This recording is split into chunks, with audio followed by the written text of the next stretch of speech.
माता जी श्रीमती सोनिया गांधी जी,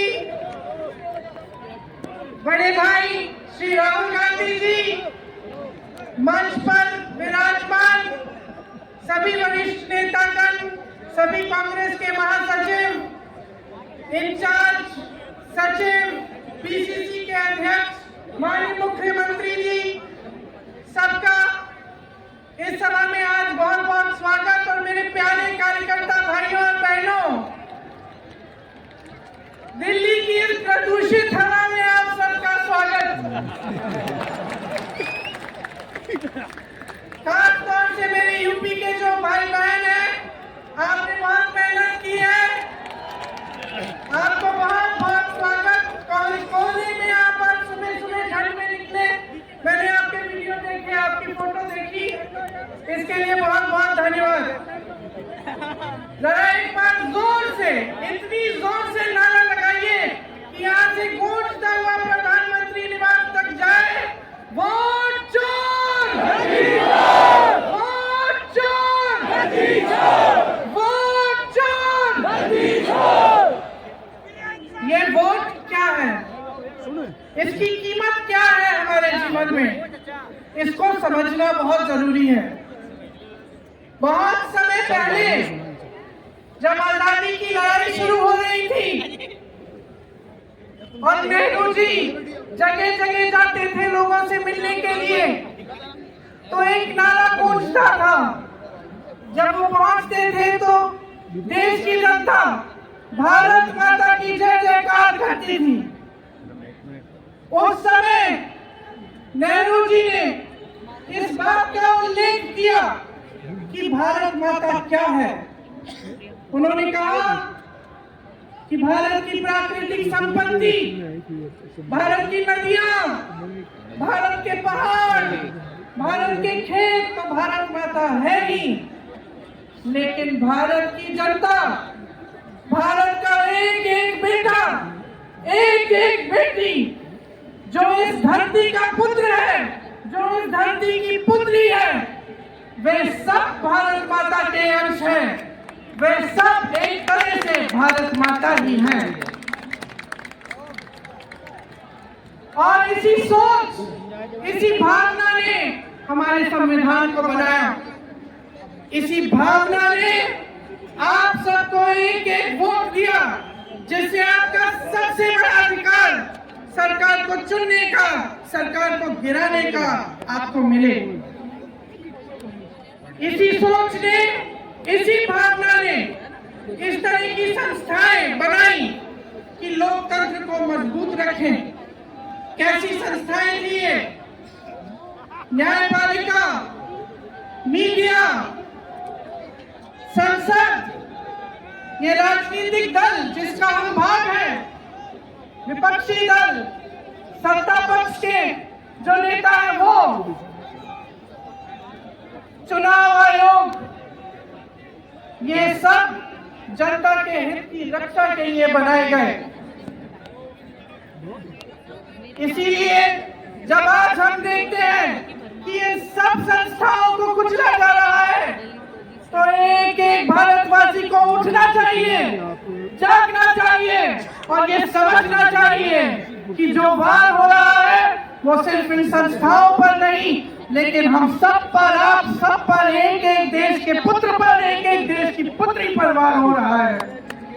और इसे समझना बहुत ज्यादा जरूरी है। आज न्यायपालिका दबाव में है।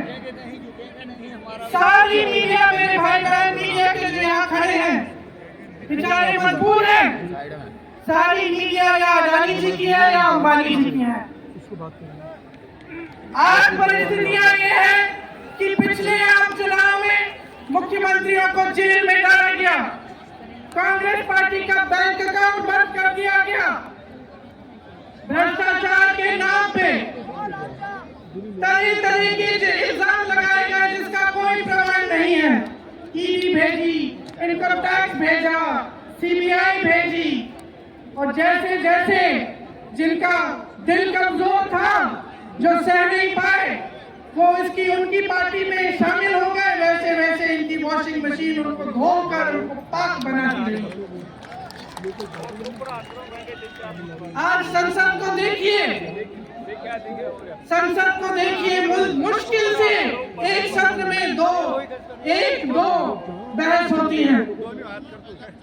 और जब हमने कहा, राहुल जी ने मुद्दा उठाया, खड़गे जी ने मुद्दा उठाया कि हमें बहस करनी है चुनाव पे, SIR पे, जिस तरह से वोट चोरी हो रही है उस पे, तो घबरा गए, मानी नहीं बात।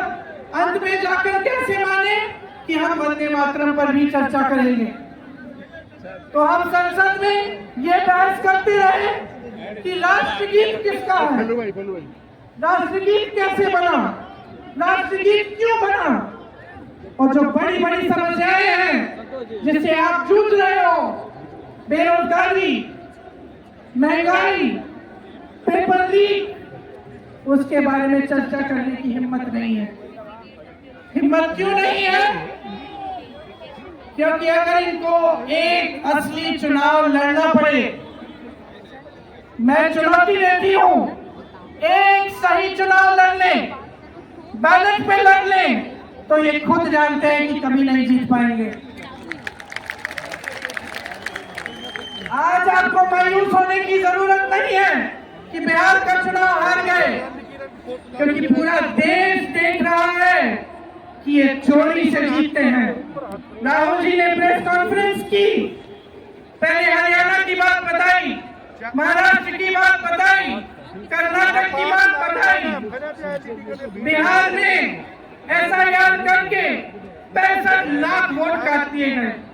और अगर ये सारे प्रमाण आप अलग कर दें तो एक साफ और साधारण बात सामने आती है। आचार संहिता के समय 10-10 हजार रुपए आप पहुंचा रहे हो, कोई आपको रोक नहीं रहा है। चुनाव आयोग आंख बंद कर रहा है, आंख मूंद रहा है। तो अगर ये चुनाव चोरी नहीं है तो क्या है? इनके पास जवाब ही नहीं है।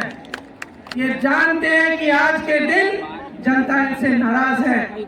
देखिए, हिले हुए लगते हैं। संसद में मैं देखती हूँ आत्मविश्वास घट गया है, आंखों में आंख मिलाकर नहीं देख पाते, सामने से गुजरते हैं तो आंख झुका देते हैं।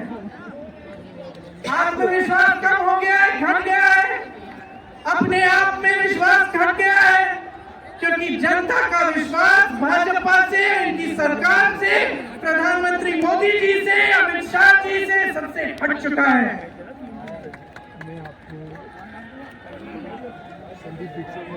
आज इनको चुनाव आयोग की जरूरत है। चुनाव आयोग के बिना ये चुनाव नहीं जीत सकते। और याद रखिए, चुनाव आयोग के जो मुख्य 3 अधिकारी हैं उनके नाम आप याद रखिए, कभी मत भूलिए इनके नाम, क्योंकि ये आज हमारे लोकतंत्र पर वार कर रहे हैं। इतिहास में कभी ऐसा नहीं हुआ कि पूरा विपक्ष कह रहा है कि हमें विश्वास नहीं है चुनाव आयोग में, इन चुनाव में हमारा विश्वास नहीं है, ये चुनाव ठीक ढंग से नहीं किए जा रहे हैं। चुनाव की घोषणा से लेकर वोटर लिस्ट, आचार संहिता, प्रचार, मतदान, मतगणना, EVM और नतीजे से तक हर कदम को, हर चीज को संदिग्ध बना दिया है इन्होंने। इनके साथ साथ सारी संस्थाएं इनके सामने झुक गई हैं, सरकार के सामने झुक गई हैं, इनको झुकाया गया है। राहुल गांधी जी ने बिहार चुनाव में लंबी यात्रा की SIR के खिलाफ। क्यों की? क्योंकि SIR में वोट काट कर चुनाव का नतीजा अपने पक्ष में करना चाह रहे थे। अब यूपी में शुरू हो गया है, 3 करोड़ नाम काटे गए हैं यूपी में।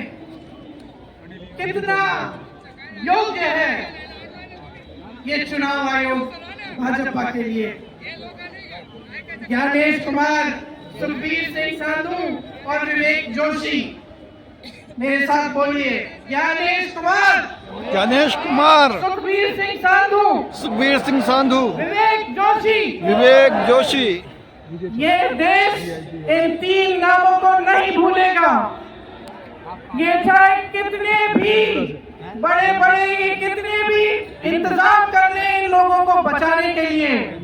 एक दिन इन्हें इस देश को जवाब देना पड़ेगा कि किस तरह से इन्होंने हमारे वोटों का अधिकार हमसे छीनने की कोशिश की, किस तरह से इन्होंने साजिश रची। हर मोर्चे पर ये सरकार विफल है, हर मोर्चे पर।